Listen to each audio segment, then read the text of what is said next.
Olá, eu vou fazer esse vídeo porque o assunto que me traz aqui agora realmente está me preocupando, tem a ver com o comprometimento do nosso futuro e ele foi simbolizado por um fato pitoresco, bem pitoresco essa semana. Eu vou me valer do roteiro que eu preparei para falar no debate do Observatório Estratégico, que é um canal do YouTube, até para não me perder aqui. E eu gostaria de ter como título desse filme, dessa gravação, é uma pergunta: qual vai ser o futuro da educação no Brasil? Eu digo isso porque em apenas 18 meses de governo Bolsonaro, nós já estamos indo para o quarto ministro da Educação e terceiro secretário de Cultura Nacional, secretário nacional de Cultura. Equivale dizer que a esquerda ela se enraizou num bunker de dois segmentos basilares e fundamentais para o desenvolvimento de qualquer sociedade em qualquer interregno de tempo da história das sociedades em qualquer ponto geográfico do planeta Terra: educação e cultura. E como o próprio Weintraub falou, que nos últimos anos a preocupação do PT foi abrir uma farta quantidade de cargos públicos na área de educação, eu avalio que a sociedade ainda terá muitos problemas, porque nos últimos 24 anos, 25 anos, a partir de Fernando Henrique, a esquerda demonstrou que não está muito preocupada com o desenvolvimento cultural e intelectual da sociedade. Nós vamos falar disso mais adiante. Eu gostaria também de relembrar que a Dilma, presidente por duas vezes, marxista, grancista e abortista, ela mentiu deliberadamente no seu histórico de doutorado e a sociedade, a mídia, as instituições não demonstraram muita preocupação com isso. O presidente Lula, que por diversas vezes falou que odiava livros, ele recebeu títulos de honoris causa de importantes universidades em países importantes. Então isso daí já mostra quão pindorâmica é a nossa realidade para o mundo. Um presidente que não gosta de livros, que ainda assim logrou títulos honoris causa. Particularmente, se eu tivesse algum de uma universidade dessa, eu prontamente devolveria. Existe um erro de percepção da sociedade que ficou muito, de algum segmento da sociedade ficou muito eloquente nesse evento. Porque o nosso ministro ele não tem um doutorado, um pós-doutorado. Eu gostaria de lhe relembrar que a função de ministro ela é uma função política, ela requer relacionamentos, ela requer concessões, cessões e conquistas. Não esperem ter com sucesso na gestão da educação uma pessoa que tenha PhD ou doutorado, porque ele não está lá para isso.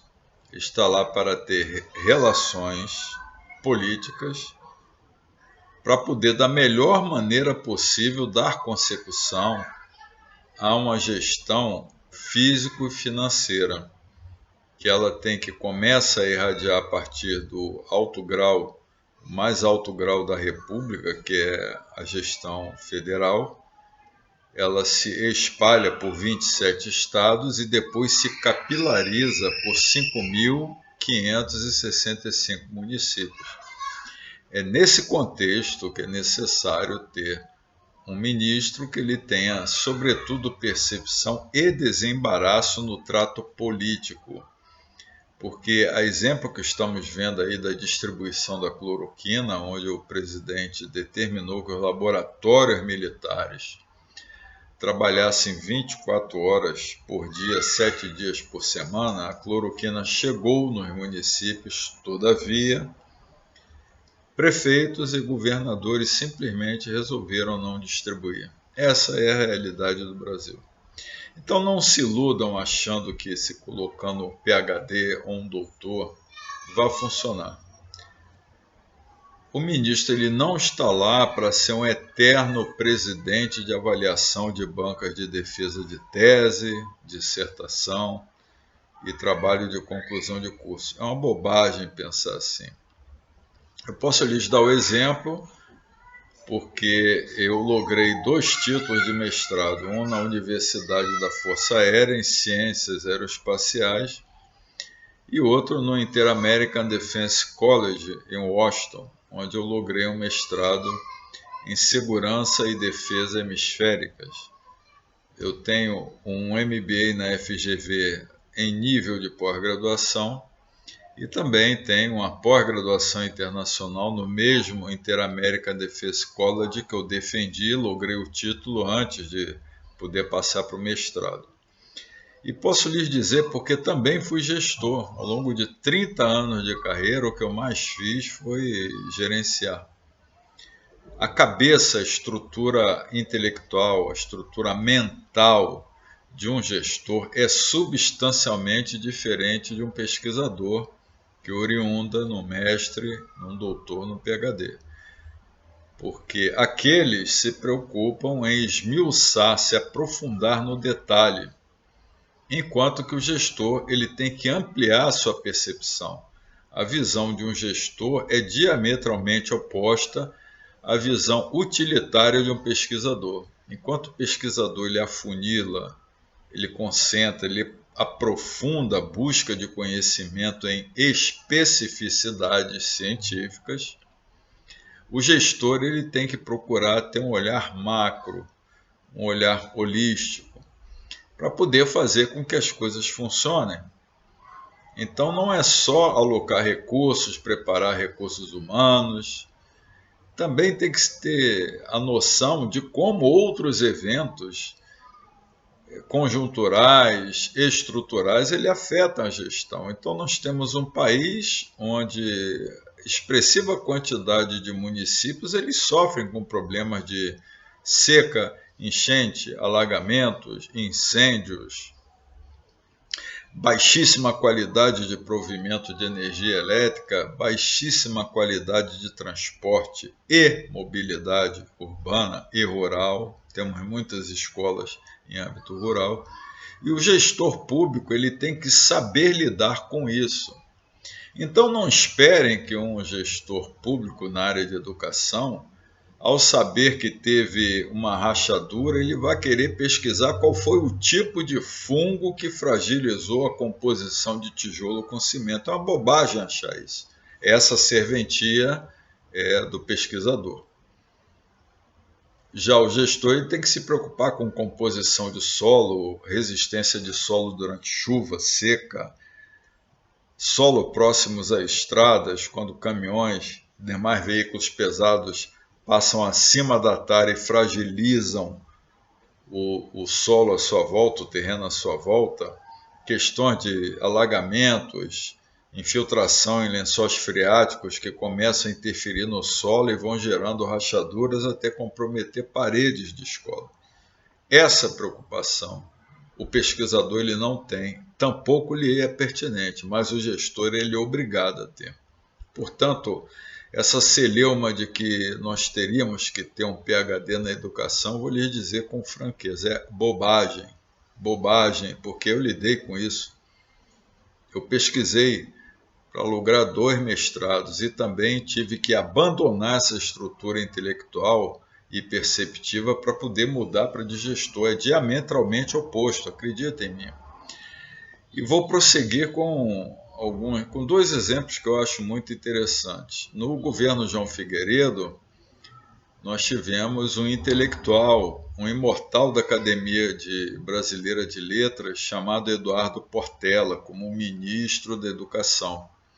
Ele é o dono da famosa frase: eu não sou ministro, eu estou ministro. Foi até uma discussão que ele teve que redundou na demissão dele, porque o Figueiredo ficou bastante irritado com outras coisas, todavia a mídia atribuiu somente essa frase, o que também é uma mentira. Ele foi substituído, apesar disso, vale ressaltar que a gestão dele foi um desastre. A gestão orçamentária, físico-financeira foi um desastre. E ele era um intelectual, Academia Brasileira de Letras. Ele foi substituído por uma senhora há muitos e muitos anos dedicada ao ensino, com doutorado em pedagogia, Esther de Figueiredo Ferraz. Muito dedicada, todavia também foi um desastre orçamentário a gestão dela. 2 cientistas que eu posso lhes lembrar de exemplo. Um dos melhores ministros da educação que a sociedade brasileira já teve foi um tenente-coronel do Exército Brasileiro, Jarbas Passarinho. Ele foi tão bom que a sociedade paraense o brindou com o governo do estado do Pará. E tão bom ele foi na gestão do estado do Pará que a sociedade o brindou com a função de senador. E esse cidadão, ele logrou várias conquistas, sobretudo ensino básico, nesse país desigual que sempre tivemos.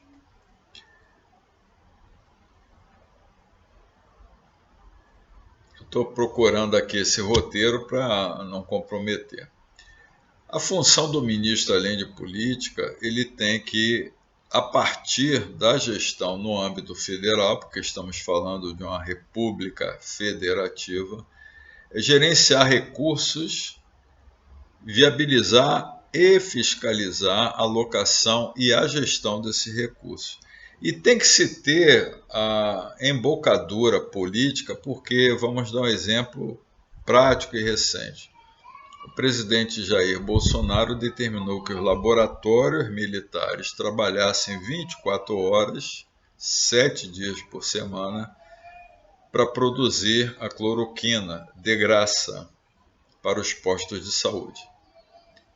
E como está uma boa parte da sociedade política contra o presidente, muitos prefeitos e governadores simplesmente não permitiram a distribuição.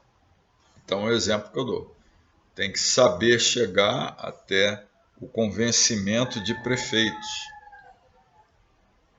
Então, é importante que tenhamos essa perspectiva. Se nós quisermos ter uma educação para preparar a sociedade, nós não podemos ficar perseguindo pessoas com título de doutor e PhD. Nós temos que saber ter gestores políticos, porque senão não funciona. O ministro do MEC, ele tem algumas funções, Ministério da Educação e da Cultura, ele tem que ter noção de que alguns temas essenciais para o nosso desenvolvimento fogem do controle dele. Nós temos aqui um candidato a prefeito, que ele foi ministro da Educação do governo Temer, depois eu vou ver se eu lembro o nome dele, e ele teve muita dificuldade em tentar interferir na gestão e aprovação da Base Nacional Curricular. Da mesma forma, a exemplo do que uma senhora aí que foi responsável pelas questões do Enem, já criticando o Bolsonaro, ela falou a verdade. O presidente não interfere na elaboração e gestão do conteúdo e avaliação de Enem e ENAD. Essa é a estrutura que nós temos. Então, a sociedade precisa saber desses detalhes. Eu tinha muita esperança no ministro colombiano Vélez, porque ele estava atacando a educação básica, para tentar melhorar, e a esquerda não quer. A esquerda, ela quer que o futuro do Brasil seja coalhado de apedeutas, de cidadãos com profunda impedância intelectual e cultural, que é isso que estão saindo das escolas públicas. O ministro Weintraub também ele se preocupou com isso. Ambos se preocuparam com a revisão da qualidade da distribuição dos livros. Sim, eu tenho filhas e recentemente eu fiquei em escolas privadas. Eu fiquei revoltado por ter que pagar R$ 60 num livro de 26 páginas. Porque existe um cartel dessas editoras. Um cartel. E esse cartel é caríssimo para o cidadão. Além de ser cartelizado e ser livros escolares, muitos deles chegam na ponta da linha de municípios menores com baixíssima qualidade de impressão. Tanto o Velez como o Weintraub estavam combatendo isso. Todavia, a estrutura de esquerda que está absolutamente capilarizada e coalhada nos três âmbitos, federal, estadual e municipal, eles impediam. Então, é importante que a sociedade assuma para si a responsabilidade de promover o ensino. Estou falando promover a educação, que isso é responsabilidade de pai e mãe, avós. Eu lembro que eu assisti na TV Câmara algumas, vamos dizer assim, das inquisições da esquerda, deputado de esquerda e representante de classe, bombardeando, torpedeando sistematicamente, sem descanso, o ministro Velez e depois o ministro Weintraub. Eu não vi nem os deputados, um ou outro que eu vi tentando levantar em defesa, todavia o pessoal de esquerda já parte para truculência verbal, e quando o raciocínio contra o que eles pensam é desenvolvido, eles já pedem suspensão dos trabalhos. Eu não vi a mídia falando, eu não vi a sociedade, as instituições preocupadas com isso. E acho de essencial importância a educação que a sociedade está terceirizando. A sociedade brasileira está relegando a baixíssima importância uma responsabilidade que é sua. O eleitor, ele terceiriza a questão da gestão da educação e do ensino para deputados e senadores e vereadores absolutamente despreparados e interesseiros. O Weintraub ainda teve outro problema também na questão da indicação dos reitores. Eles procuraram fazer um saneamento na distribuição de recursos, sobretudo livros didáticos e demais aparatos de apoio. E era importante não só promover qualidade da atividade de ensino, como também reduzir custos, pesa no nosso bolso. Então, gostaria de só exemplificar o construto, a radiografia do nosso desastre. Começou com Fernando Henrique. Primeiro ano dele, ele nomeou um economista especializado em educação, já falecido, Paulo Renato. E ele teve a infeliz ideia de trazer o que funcionava em países nórdicos, de países que enfrentaram Primeira e Segunda Guerra, invernos rigorosos, onde a sociedade na marra amadurece, é uma sociedade coesa. Aí trouxeram aqui para o Brasil a aprovação automática. Para fazer um resumo da ópera, puxamos 26, 25 anos atrás, uma criança de 6 anos, hoje tem 31 anos, certamente está no rol dos desempregados ou do subemprego ou sendo camelô na rua. Porque cada vez mais os empregos exigem um grau de cultura, intelectualidade e preparo altíssimo que essa geração não teve oportunidade de ir lá para cá. Não começou o desastre no PT, não. Começou com essa aprovação automática. E ficou evidente isso no ano 2000, quando a OCDE, a Organização de Cooperação e Desenvolvimento Econômico, já preocupada com a educação, ela iniciou uma pesquisa em 70 países chamado PISA, que é o Programa de Avaliação de Estudantes de 15 anos em idiomas, matemática e redação escrita, expressão escrita. Já em 2000 nós ficamos em penúltimo lugar. Então eu fiz uma anotação do site do PISA, só para você ter uma ideia.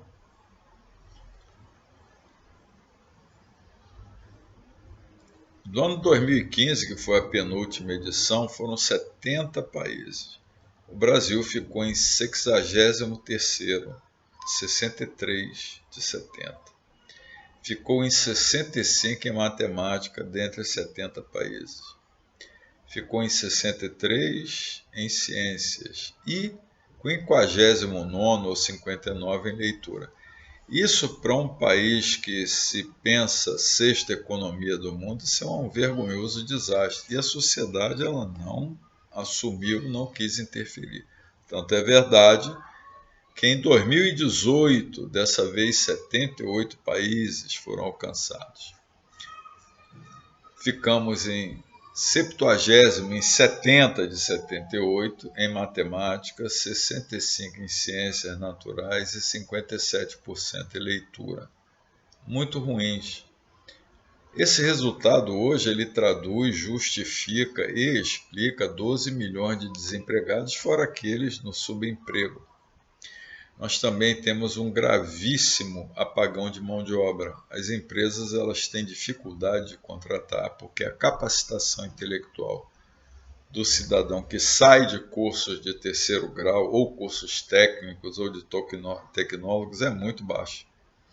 Temos analfabetismo funcional, pessoas que leem e não conseguem interagir com o texto. O PT, Lula, ele veio com a solução, cursos de tecnólogos. Para mim isso daí é meia sola. Isso daí é que nem o PT tentou resolver o problema da mobilidade urbana, ao invés de fazer investimentos em infraestrutura crítica, construções, reforma. Eles conseguiram modificar o Código Nacional de Trânsito para poder permitir o trânsito de motoqueiros entre ônibus, caminhões e filas de carros parados e em movimento, que é pior a isso, e em movimento, que antes esse trânsito ele não era previsto, só em caráter excepcionais, de forma que o Lula deu emprego para vários motoboys, várias pessoas. E qual foi o resultado disso daí? Podem pesquisar. O cliente preferencial de UTIs de SUS são motoqueiros. O motoqueiro ele entra quase morrendo, ele bypassa quem está na fila de operações, de gastos, investimentos de recuperação e tem que sair vivo. Esse foi o resultado, o efeito colateral dessa resolução capenga de problema de mobilidade urbana que o Lula promoveu. Deu emprego para todo mundo? Deu, mas deu despesa, porque despesa no SUS somos nós que pagamos. Quer dizer, quem paga imposto de renda. Então, eu fui professor de curso de tecnólogo, posso lhes assegurar, isso daí é uma maldade que estão fazendo com o brasileiro, porque é impossível. Eu sou professor de universidade, de faculdade, também fui tecnólogo, se adensar em 2 anos conteúdos de 4 anos. Ainda mais com um cidadão brasileiro que falta às aulas demais. E o pior de tudo, ainda colocaram o EAD, o ensino à distância ainda. Então, com maturidade, depois cada um pense o que é que esperam do futuro. Eu vou lhes dar um resultado. A faculdade em maior quantidade no território brasileiro é a faculdade de Direito.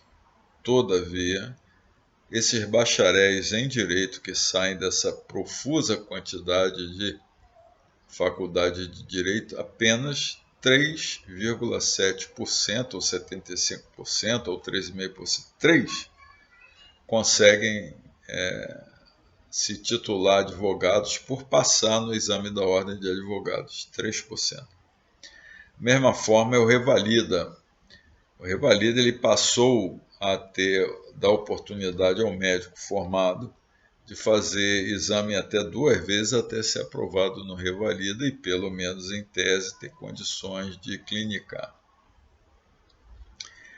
Então, eu insisto, meus amigos, essa radiografia do último ministro que pediu demissão, isso daí, vamos dizer assim, ele ressalta, evidencia que o nosso futuro continua comprometido. E eu pergunto, quais são as prioridades da sociedade brasileira sobre educação? ficar aguardando aquelas respostas estúpidas, infantis e pueris de alunos que preenchem a redação do Enem para fazer meme. Nós precisamos de administradores políticos, no nível de ministro, de secretário de Estado, na área de educação, de secretários municipais. Nós precisamos também de administradores nas escolas nossas, administrar mesmo, administrar uma ciência.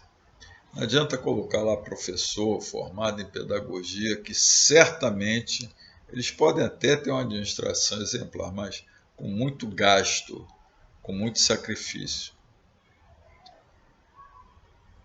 Eu fiz um curso como tenente em Biloxi, em Dothan, no estado do Alabama, um estado interiorano, um estado caipira. Eu fiz um curso como tenente de investigação de acidentes em helicópteros. E lá havia uma campanha, em 1985, de toda a cidade, de todo o estado, toda a região, porque o índice de aprovação de matemática dos alunos estava ruim. Então a sociedade se mobilizou. Depois eu voltei em 1996, aí dessa vez foi para a cidade de Biloxi, a mesma cidade do escritor advogado John Grisham, no estado do Mississippi. E dessa vez havia uma campanha em jornais, em debates, em televisão, em rádio, sobre o baixíssimo nível de língua inglesa que os alunos estavam tendo. Então a sociedade se mobilizou. Quando eu fiz o meu mestrado, já em 2007, havia uma frase: "Make American People Great Again", porque eles estavam em campanha nacional para melhorar a qualidade de ensino, notadamente matemática e inglês. Mas percebam, era toda a sociedade envolvida nisso. Toda, eles totalmente preocupados, eles não podiam aceitar. Qual é o resultado disso, meus amigos? O PIB dos Estados Unidos, PIB, Produto Interno Bruto, é 19,2 trilhões de dólares. E qual é o PIB do Brasil, esse país que respeita minorias, respeita liberdades individuais, é um país inclusivo, pátria educadora? 1,4 trilhões de dólares. Nós temos menos de 10% do que o americano produz, e lá a sociedade se envolve com a educação. Gostaria de lhes dar um exemplo que quando eu fui fazer o mestrado, a minha filha tinha 6 anos, a Celina, e eu fui matriculá-la compulsoriamente no Elementary School, Roseman Elementary School.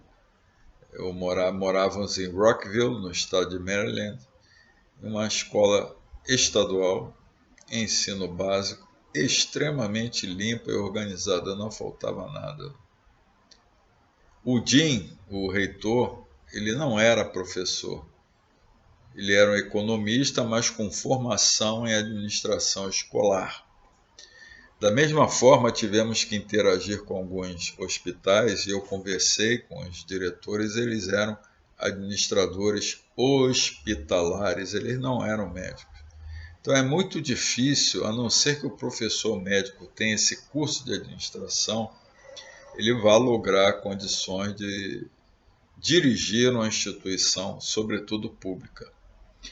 Só para relembrar a preocupação, minha filha estava em alfabetização de inglês, mas todas as avaliações dela, tirando a de língua específica porque ela era estrangeira, todas elas eram projects, eram pequenos projetos. E eu acompanhava, eu era não só obrigado, mas sempre me preocupei com a educação das minhas filhas, conversava com o diretor, com a orientadora pedagógica, com professores. Eles tinham que apresentar projetos de qualquer situação, eles eram muito preocupados com natureza, história e geografia. E eles tinham que ter uma introdução, um desenvolvimento e uma conclusão. Isso era mandatório nas avaliações de crianças de 6, 7 anos. E ali, ao longo dos 2 anos, a Celina ela passou por esse processo de avaliação. Então, só para se preocupar, como é que é a preocupação, como é que é a perspectiva da sociedade acompanhando o processo da promoção da educação? E nós aqui presos em paradigmas estamos nos atrasando cada vez mais. A sociedade, que a educação é um evento que eu acompanho, uma dimensão de desenvolvimento social que eu acompanho com carinho, são três preocupações que eu tenho: saneamento básico, que interfere na saúde pública, que por sua vez redunda na capacidade do aluno, do cidadão, na formação dele, ter condições de estar saudável dentro de uma sala de aula, aproveitando e interagindo os conteúdos que lhe são entregues para ele poder se preparar, educar, ser um cidadão útil. Enfim, é um convite que eu lhes faço, essa reflexão. Continuo muito preocupado porque é um lamentável marco na nossa história. Nós temos em 18 meses, isso demonstra o quão a esquerda, sobretudo o PT, ele formou na educação e na cultura, no governo Bolsonaro, um bunker protetivo. E eu não vejo nenhuma instituição preocupada. Eu não vejo igreja, eu não vejo Lions, eu não vejo Rotary, eu não vejo a maçonaria preocupada. Eu não sou maçom, mas às vezes eu sinto saudade quando eu leio, eu gosto muito de história, eu já li 2 livros sobre a Inconfidência Mineira, quando eu vejo como eram antes e o que estamos passando hoje. Eu posso estar muito errado, mas é a leitura que eu vejo do cenário. Nenhuma dessas instituições públicas, que é o colar de proteção e desenvolvimento de qualquer sociedade, que é academia, imprensa, ONGs, igrejas, essas associações e agremiações, padrão Lion, Rotary, maçonaria, elas estão ali para promover a sustentação da sociedade e a percepção que eu tenho que eles sumiram, eles abriram mão da sua responsabilidade. Por isso nós estamos nesse caos infinito, essa sensação de caos. E haverá muito, muito, muito trabalho para nós escaparmos do arroxo que é o abraço, que é essa hidra de Lerna, que a esquerda no Brasil está arrochando e asfixiando a sociedade. Uma vez mais, é um convite à reflexão, meus amigos. Obrigado pelo tempo de ouvir. Esse vídeo vai para o nosso canal YouTube. Eu espero que aproveitem e, na medida do possível, reverberem e disseminem. Deus abençoe a todos nós, a nossa sociedade.